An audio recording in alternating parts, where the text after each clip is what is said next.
കുറിച്ചുള്ള സുന്ദരമായൊരു ചെറു പുസ്തകം. അൻവർ അബ്ദുള്ള എഴുതിയ ടൈറ്റാനിക് ഏകാന്തതയുടെ 100 വർഷങ്ങൾ എന്ന പുസ്തകം. ഇത് വായിക്കുന്നത് നല്ലതാണ്. നേരത്തെ പറഞ്ഞതുപോലെ മനുഷ്യന്റെ അജയ്യതയെ കടലെടുക്കാൻ ഒരൊറ്റ നിമിഷം മതി എന്ന വലിയ സന്ദേശം നൽകുന്നു ഈ പുസ്തകവും. ടൈറ്റാനിക് ദുരന്തത്തെക്കുറിച്ചുള്ള ഒരു വിവരണമാണിത്. ഇത് മനുഷ്യന് സംഭവിക്കാവുന്ന ജീവിത ദുരന്തത്തിന്റെ ചിത്രീകരണം കൂടിയായി മാറുമ്പോൾ തീർച്ചയായും ഇത് വായിക്കണേ എന്ന് ഞാനും പറഞ്ഞു പോകും. വർഷം 1912 ഏപ്രിൽ 10. അന്നാണ് അജയ്യതയുടെ പ്രതീകമായ ഈ ടൈറ്റാനിക് കപ്പൽ യാത്ര ആരംഭിക്കുക. ഓർക്കണം, കമ്പനി ഉടമകൾ 3 കപ്പലുകളാണ് വിഭാവന ചെയ്തത്. ആദ്യത്തേത് ഒളിമ്പിക്. ഗ്രീക്ക് പുരാണത്തിന്റെ പശ്ചാത്തലത്തിൽ ചിന്തിക്കുമ്പോൾ ഏറെ ദൂരത്തിന്റെയും ഏറെ വളർച്ചയുടെയും വേഗതയുടെയും ഒക്കെ പ്രതീകമാണ്. രണ്ടാമത്തെ കപ്പൽ ടൈറ്റാനിക്കിനുമുണ്ട് കരുത്തിന്റെ പര്യായ ഓർമ്മപ്പെടുത്തൽ. അതിനുശേഷം വരേണ്ട കപ്പൽ ജൈജാന്റിക്. പേര് പോലെ തന്നെ മറ്റ് രണ്ടിനെയും കടത്തി വെട്ടുന്ന, വെല്ലുവിളിക്കുന്ന കരുത്തിന്റെ സ്വഭാവമുള്ള ഒന്ന്. പക്ഷേ കാലം ചിരിച്ചുപോയി. ഈ 3ാമത്തെ കപ്പൽ ഇറങ്ങിയില്ല. ആദ്യത്തെ ഇറങ്ങി നല്ല ഓട്ടം പൂർത്തിയാക്കി എന്ന് പറയപ്പെടുന്നു. പിന്നെ രണ്ടാമത്തെ കപ്പൽ ഇറങ്ങിയപ്പോൾ ലണ്ടനിലെ പത്രങ്ങൾ പ്രഘോഷിച്ചത് ഇങ്ങനെ: ദ അൺസിങ്കബിൾ ഷിപ്പ്, ഒരിക്കലും മുങ്ങാത്ത കപ്പൽ. ഇതുവരെ ഇത്രയ്ക്ക് ആർഭാടപൂർവമായ ഒരു കപ്പൽ ഇറങ്ങിയിട്ടില്ലത്രേ. വർഷങ്ങൾക്ക് മുമ്പേ ജലയാത്ര ആളുകൾ ഏറെ പ്രണയിച്ചു തുടങ്ങിയതാണ്. എത്രയെത്ര യാത്രകൾ നടത്തിയിട്ടുണ്ട്. ആ യാത്ര അങ്ങേയറ്റം ആർഭാടപൂർവമാക്കുവാൻ വേണ്ടിയുള്ള ശ്രമങ്ങളും ധാരാളം തന്നെ നടന്നിട്ടുണ്ട്. ബ്രിട്ടാനിയ എന്ന കപ്പൽ ആളുകൾക്ക് യഥാസമയം പാൽ ചുരത്തുവാൻ വേണ്ടി ഒരു പശുവിനെ കൂടി കൊണ്ടുപോയ ചരിത്രമുണ്ട്. ഇതുപോലെ എത്രയെത്ര പുതിയ പരീക്ഷണങ്ങളുടെ എല്ലാം ഔന്നത്യത്തിലെത്തിയപ്പോഴാണ് ടൈറ്റാനിക് ഇറങ്ങുന്നത്. ഇതുവരെ ഇത്രയ്ക്ക് ആർഭാടം നിറഞ്ഞ ഒരു കപ്പൽ കാലം ദർശിച്ചിട്ടില്ലത്രേ. അതുകൊണ്ട് തന്നെ ദ അൺസിങ്കബിൾ ഷിപ്പ് എന്ന് അതിന് പേരുണ്ടായി. ടൈറ്റാനിക്കിനെ കുറിച്ച് ധാരാളം സിനിമകൾ ഇറങ്ങിയിട്ടുണ്ടല്ലോ. അതിൽ സുന്ദരമായ സിനിമകളിൽ ഒന്നിൽ രസകരമായ ഒരു രംഗമുണ്ട്. ക്യാപ്റ്റൻ സ്മിത്ത് ലെജൻഡറി കഥാപാത്രമാണ്. അയാൾ കഴുത്തറ്റം വെള്ളത്തിൽ നിൽക്കുകയാണ്. കപ്പൽ മുങ്ങിക്കൊണ്ടിരിക്കുകയാണല്ലോ. കഴുത്തറ്റം വെള്ളത്തിൽ നിൽക്കുമ്പോഴും ഒരുതരം നിഷ്കളങ്കത കലർന്ന ഭാവത്തോടുകൂടി ക്യാപ്റ്റൻ തന്നെ വിശ്വസിപ്പിക്കുവാൻ ശ്രമിച്ചുകൊണ്ട് വിളിച്ചു പറയുന്നു: this type of a stronger ship cannot sink. ഇതുപോലുള്ള കരുത്തുറ്റ ഒരു കപ്പൽ ഒരിക്കലും മുങ്ങിത്താഴുകയില്ല. അത് പറഞ്ഞ് അടുത്ത നിമിഷത്തിൽ അയാൾ വെള്ളത്തിൽ മുങ്ങിത്താഴുന്നുണ്ട്. ഈ കപ്പൽ പണി നടക്കുന്നത് തന്നെ ലണ്ടനിലെ വലിയൊരു കാഴ്ച ഒരുക്കമായിരുന്നു. നങ്കൂരം പണിതതിനു ശേഷം ഫാക്ടറിയിൽ നിന്നും റെയിൽവേ സ്റ്റേഷനിലേക്ക് അത് വഹിച്ചു കൊണ്ടുവന്ന വണ്ടിക്ക് 16 കുതിരകളെ പൂട്ടിയ ഒരവസ്ഥയായിരുന്നു. സ്വാഭാവികമായിട്ടും കാണുവാനായിട്ട് ധാരാളം ആളുകൾ വഴിയോരത്ത് കാത്തുനിന്നു. പിന്നെ ഏപ്രിൽ മാസത്തിൽ തന്നെ ഇതിനെക്കുറിച്ചുള്ള നിറം പിടിപ്പിച്ച കഥകൾ പത്രങ്ങളിൽ നിറഞ്ഞു. അൺസിങ്കബിൾ ഷിപ്പ്, വലിയ ആർഭാടം കടലിലൂടെ ഒഴുകിയിറങ്ങുന്നു, പാരഡൈസ്, ഭൂമിയെ സന്ദർശിക്കുന്നു എന്ന മട്ടിൽ വിശേഷണങ്ങൾ ധാരാളം വന്നുകൊണ്ടിരുന്നു. അതുകൊണ്ട് തന്നെ ലോകം മുഴുവൻ കാത്തു ഇരിക്കുകയായിരുന്നു ഈ കപ്പലിന്റെ കന്നിയാത്ര എങ്ങനെയായിരിക്കുമെന്ന് അറിയാൻ വേണ്ടി. ഏപ്രിൽ 10 യാത്ര ആരംഭിക്കുന്നു. അങ്ങേറ്റം സന്തുഷ്ടമായ അന്തരീക്ഷം.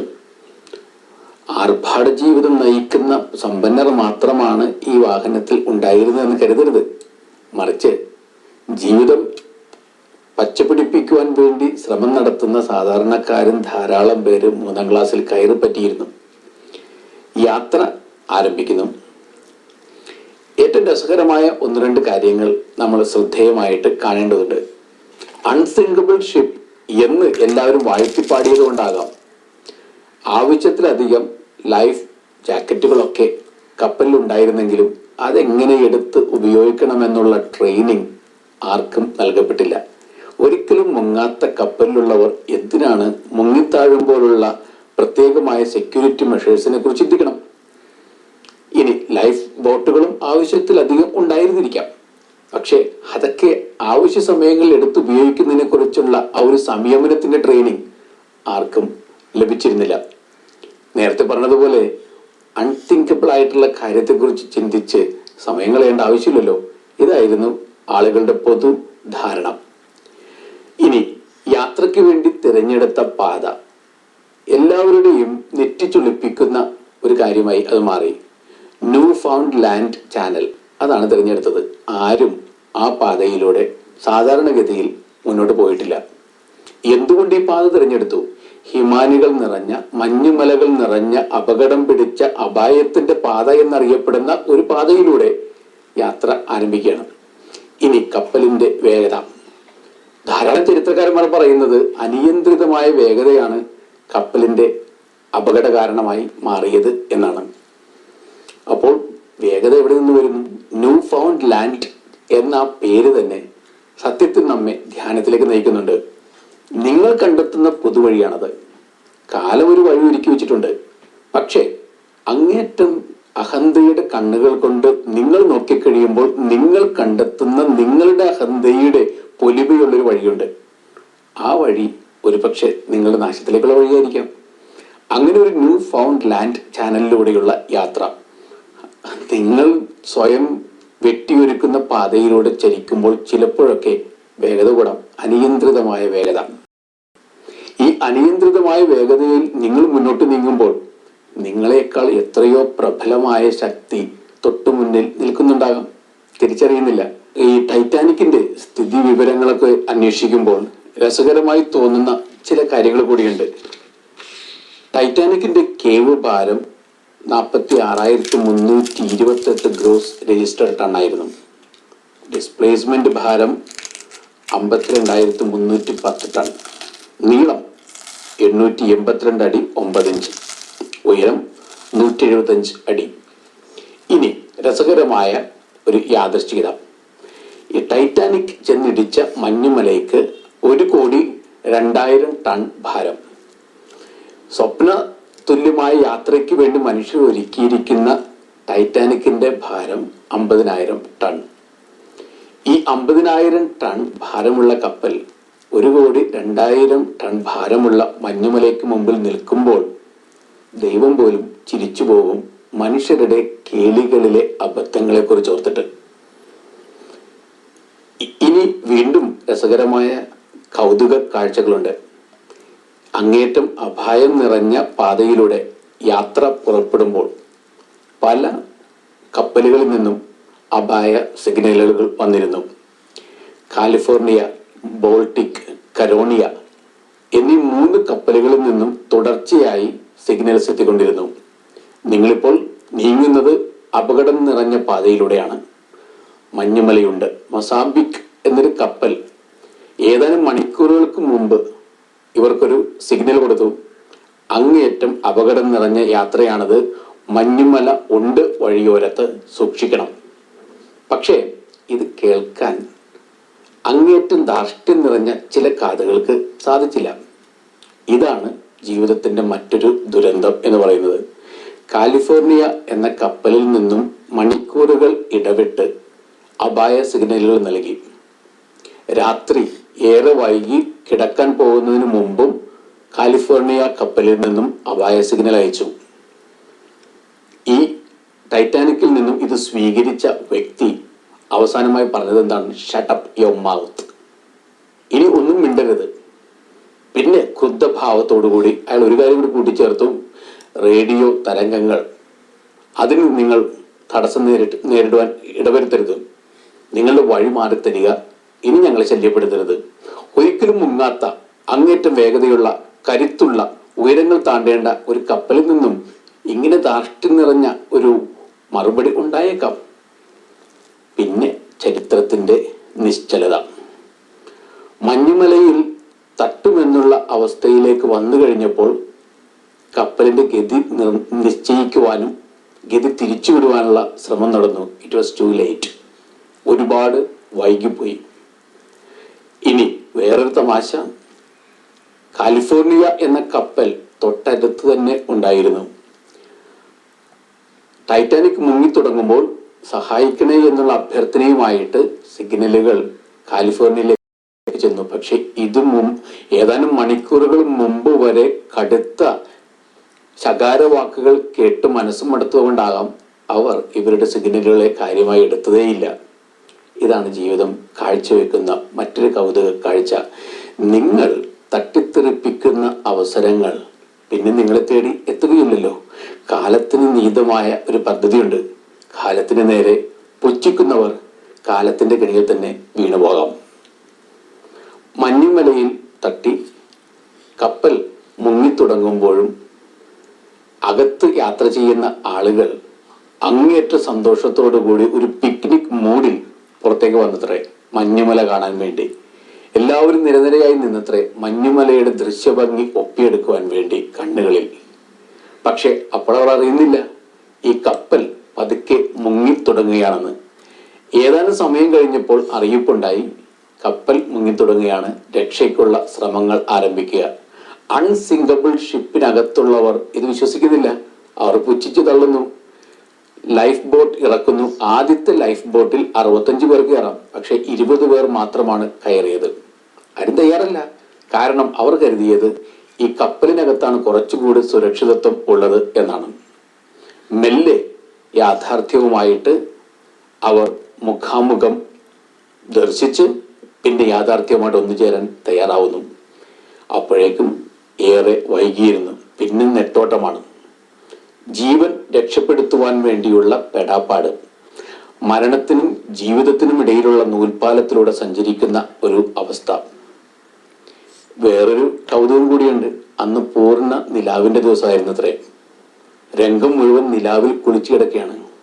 ഒരുപക്ഷെ തുറന്ന കണ്ണോടുകൂടി ദൈവമെല്ലാം നോക്കി കണ്ടതാകാം.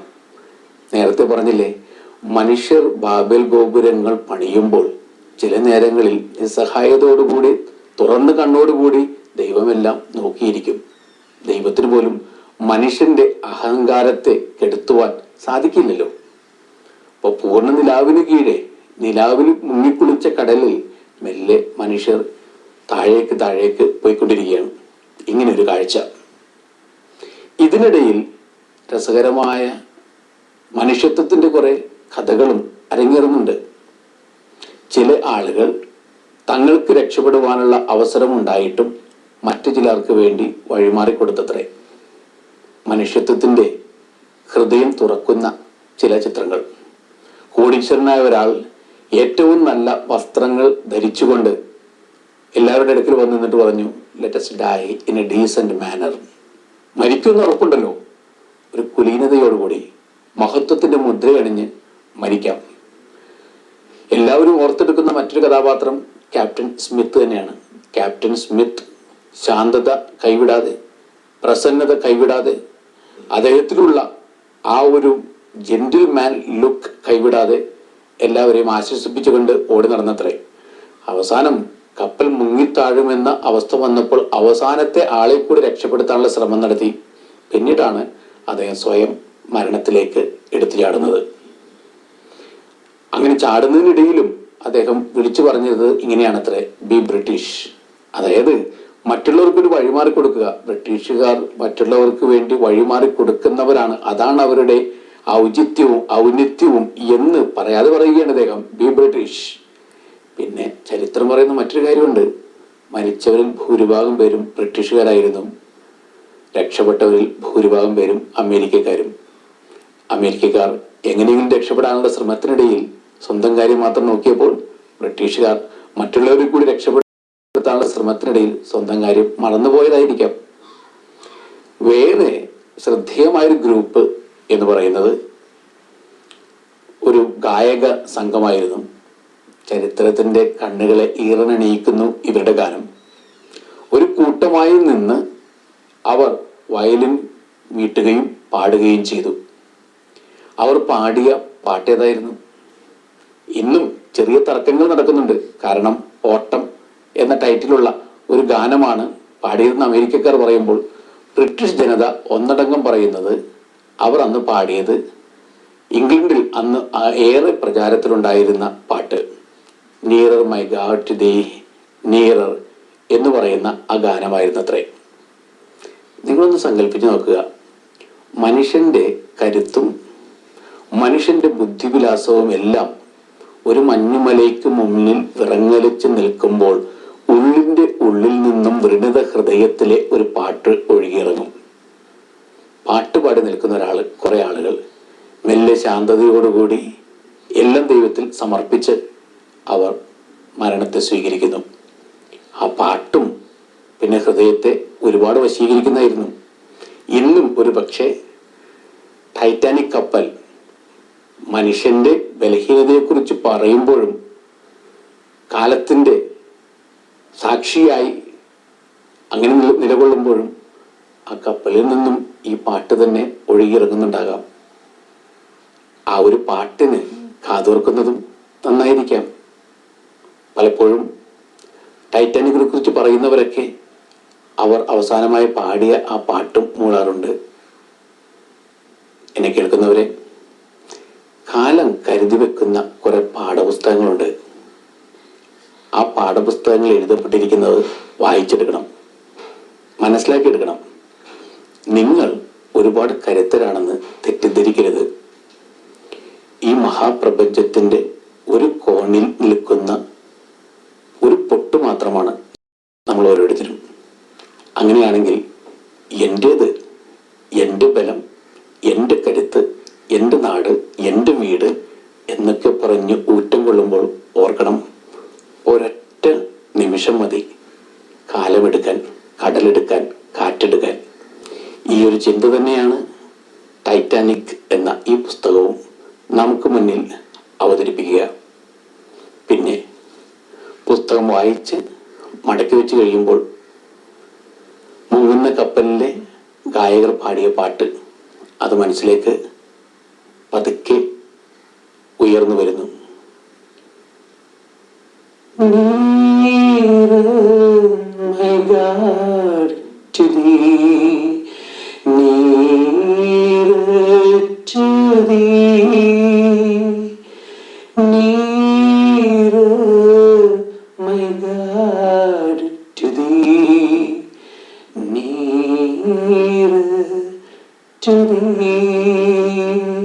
ദൈവമേ, ഏതോ ഒരു വഴിയോര കാഴ്ചക്കാരനെ പോലെ സൂര്യൻ അസ്തമിക്കുന്ന നേരത്ത്, എൻ്റെ ഉള്ളിലേക്ക് ഇരുൾക്കീറുകൾ താഴ്ന്നിറങ്ങുന്ന നേരത്ത് ഒരു കാര്യം ഞാൻ അറിയുന്നു, നിന്നിലേക്ക്, നിന്റെ അരികിലേക്ക് ഞാൻ വന്നുകൊണ്ടിരിക്കുകയാണ്. ഒരു ചുവട് മാത്രം, നിയറർ ടു ദീ ഓ മൈ ഗാഡ് നിയറർ. ഇങ്ങനെ പറഞ്ഞ് അടുത്തൊരു ചുവട് കൂടി ദൈവത്തിലേക്ക് വെക്കുവാനുള്ള സ്വപ്ന സദൃശമായ ആഗ്രഹത്തോടെ നമുക്ക് മുന്നോട്ട് പോകാം. ഒരിക്കൽ കൂടി പ്രിയപ്പെട്ടവരെ, ശുഭയാത്ര നേരുന്നു. ദൈവം അനുഗ്രഹിക്കട്ടെ.